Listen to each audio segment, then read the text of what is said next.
there's been this gossip making a round that the federal government may likely return us to regional government. And this gossip is rife, especially because the president had mentioned that is what I mentioned in mention, say, I don't know why I'm going to speak English, mention, say the number one priority, now to make sure, say, change the national anthem. And he has lived up to that priority by changing the national anthem. So now, the priority number 2 may likely be regional government. How do you think different states or regions will fare? Because as it is right now, the major occupation of the northern region, agriculture. We know the major occupation of the eastern region, trade. So I have Prince Francis, what do you think? First of all, I'd like you to respond to your president saying that his priority is changing the national anthem and he's lived up to it. Well, your president has no priority, he has no, he doesn't have vision and mission statement.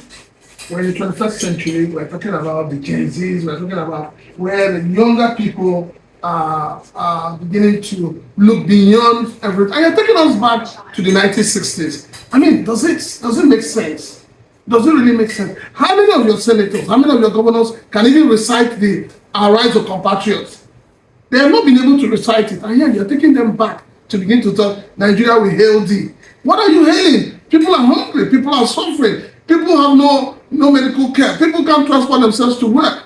And you're hailing Nigeria. This government has lost it. This government has no focus. This government should think more about the people. I've always had that position. Why you are there as a governor or a president is the people. Sovereignty belongs to the people. And unfortunately, this government is not listening.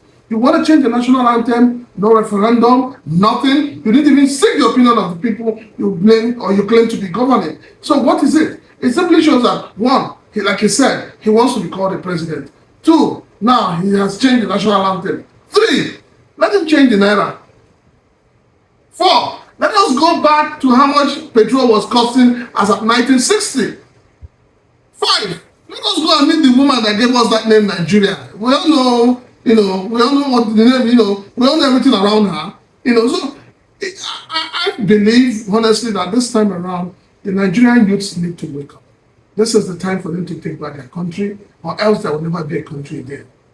So in terms of the regional government, how do you see the regions faring? As it is right now in Nigeria, well, we know that the northern gold belongs to the north, but the Niger Delta oil is for the entire Nigeria. So by the time the Niger Delta would have to now control their own resources, what would happen?